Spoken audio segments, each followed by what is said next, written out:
బంగారం, వెండి, ప్రపంచంలో ఎక్కడైనా అనిశ్చితి పెరిగితే ప్రజలు పరుగెత్తుకొచ్చే సేఫ్ ఇన్వెస్ట్మెంట్స్ ఇవే. కానీ ఇప్పుడు పరిస్థితి మారిపోయింది. ప్రపంచవ్యాప్తంగా గోల్డ్, సిల్వర్ ధరలు పడిపోతున్నాయి. కొన్ని నెలల క్రితం వరకు ఇన్వెస్టర్లు, సెంట్రల్ బ్యాంకులు గోల్డ్ని ఎక్కువగా కొనుగోలు చేశాయి.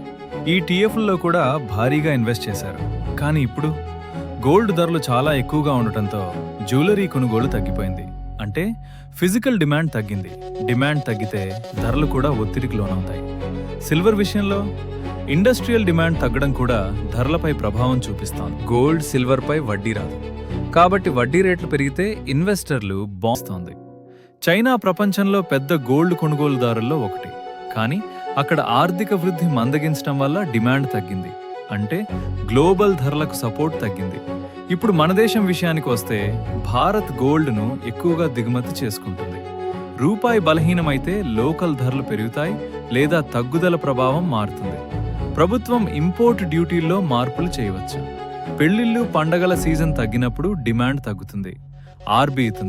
ఆర్బీఐ వడ్డీ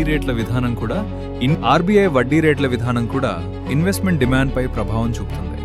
ధరలు మళ్లీ పెరగవచ్చు. ఒకవేళ ప్రపంచంలో ఉద్రిక్తతలు పెరిగితే, సెంట్రల్ బ్యాంకులు గోల్డ్ కొనడం కొనసాగిస్తే, ద్రవ్యోల్బణం మళ్లీ పెరిగితే కానీ ఇంకా పడిపోవచ్చు. ఒకవేళ వడ్డీ రేట్లు ఎక్కువ కాలం ఎక్కువగానే ఉంటే, డాలర్ ఇంకా బలపడితే, ఇన్వెస్టర్లు స్టాక్ మార్కెట్ల వైపు ఎక్కువగా వెళితే, గోల్డ్, సిల్వర్ ధరలు కేవలం లోహాల విలువల వల్ల కాదు, ప్రపంచ ఆర్థిక పరిస్థితులు, రాజకీయాలు, కరెన్సీలు, ఇన్వెస్టర్ల భావోద్వేగాలు ఇవన్నీ కలిసి కదిలిస్తాయి. కాబట్టి కొనుగోలు లేదా అమ్మకం ముందు కారణాలు తెలుసుకోవడం కూడా చాలా ముఖ్యం. ఈ వీడియో మీకు ఉపయోగపడితే లైక్ చేయండి, షేర్ చేయండి, సబ్స్క్రైబ్ అవ్వండి. మరొక ఆసక్తికరమైన ఫైనాన్స్ వీడియోలో మళ్ళీ కలుద్దాం.